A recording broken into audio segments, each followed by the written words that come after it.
Il y a très clairement une évolution de la médecine, des organisations qui impactent l'architecture. Et ça sera encore plus vrai demain, il faut déjà s'y préparer.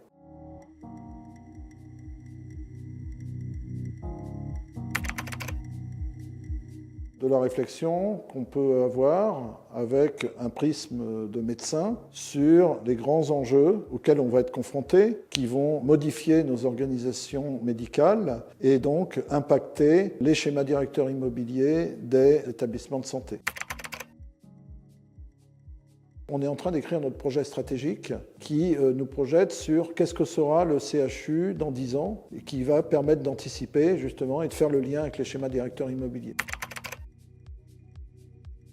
L'évolution de la médecine, la transition numérique, avec notamment toute la chirurgie robotisée, la télémédecine, les bases de données qui seront devenues très importantes dans le cadre de notre réflexion, l'intelligence artificielle, l'évolution des patients, les patients très âgés, les patients dépendants, la précarité, les maladies chroniques, le climat, et puis l'accessibilité avec une évolution de l'urbanisme. Et puis on est de plus en plus face à une responsabilité territoriale qui fait que dans le cadre de la graduation des soins, il y a probablement des activités qui vont évoluer dans le cadre d'un établissement.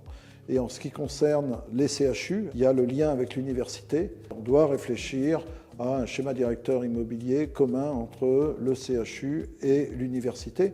Et il faut aussi qu'on mette en place des tiers-lieux pour accueillir des start-up, par exemple.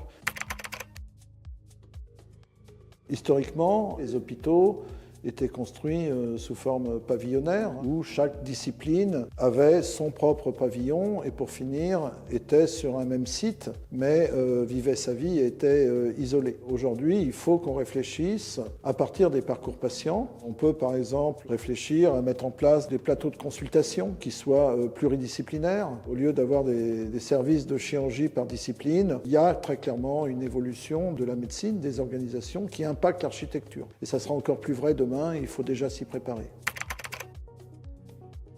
C'est un hôpital qui est centré sur le patient, qui est très accessible, qui intègre toutes les variations climatiques, qui a une politique RSE extrêmement marquée. C'est un hôpital qui développe les éco-soins, mais c'est aussi un hôpital qui, en lien avec l'université, est capable de faire de la médecine de pointe et en même temps de la médecine sociale. Mais c'est aussi un hôpital qui va porter l'innovation.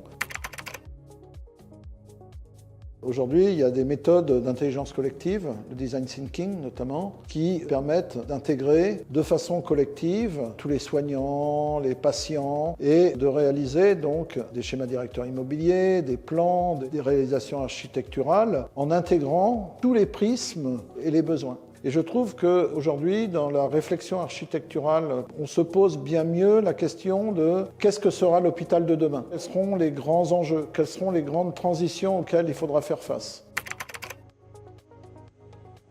À l'hôpital de Hario, qui est un hôpital pavillonnaire, on a un service d'accueil des urgences qui s'appelle le pavillon N, qui est probablement un des plus gros services de France. Les patients stagnaient dans une salle d'attente avec parfois de l'agressivité, de l'anonymat. Et là, le pavillon N a été totalement refait dans le cadre justement du concept de design thinking, où on sépare très très tôt les flux de patients.